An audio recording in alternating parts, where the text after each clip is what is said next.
భారత్ ఇప్పుడు మరో పెద్ద ముప్పును ఎదుర్కొంటోంది.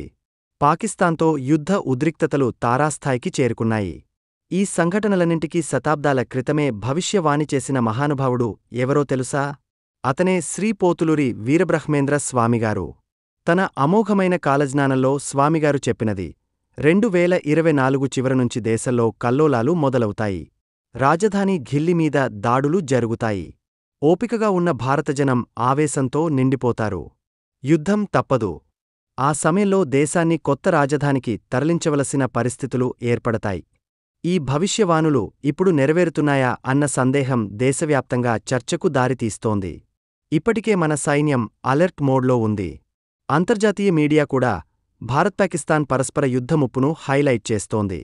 స్వామిగారు చెప్పిన విధంగా హంపీ సమీపంలోని ఆనెగొండిని రాజధానిగా మలచే సూచనలు కాలజ్ఞానంలో కనిపిస్తాయి. దేశాన్ని ఆక్రమించే ప్రయత్నాలు జరుగుతాయి, కానీ చివరికి సత్యం గెలుస్తుంది అనే సందేశం ప్రజలకు భరోసా ఇస్తోంది. ఇలాంటి సమయంలో మనం స్వామిగారి భవిష్యవాణిని అవగాహన చేసుకోవాలి. ఇది కేవలం ఒక మతపరమైన విషయమే కాదు, భవిష్యంపై మనకెదురు చూపే అద్భుత దర్పణం. స్వామిగారి కాలజ్ఞానం ప్రకారం ఈ యుద్ధం కేవలం 2 దేశాల మధ్య ఘర్షణగా కాకుండా మొత్తం ప్రపంచాన్ని ప్రభావితం చేసే ఘట్టంగా మారుతుంది. ఆయన చెప్పినట్లు ఒక్క దేశం కాదు, యుద్ధంలో అనేక దేశాలు అడుగుపెడతాయి. అంతర్జాతీయంగా నిషేధాలు, ఆంక్షలు విధిస్తారు. కానీ చివరకు ధర్మం నిలుస్తుంది. ప్రస్తుతం భారత్ మరియు పాకిస్తాన్ మధ్య కొనసాగుతున్న ఘర్షణలు స్వామిగారి భవిష్యవాణికి సమానంగా ఉన్నట్టు అనిపిస్తోంది. సరిహద్దుల్లో బలగాలు స్థిరపడుతున్నాయి, మిస్సైల్స్ సిద్ధంగా ఉన్నాయి, డ్రోన్ దాడులు, టెర్రరిస్టు చలనలు ఇవన్నీ మనల్ని భయపెట్టే నిజాలు. అయితే స్వామిగారి మాటల్లోనే భయం వద్దు, భక్తి చేయండి.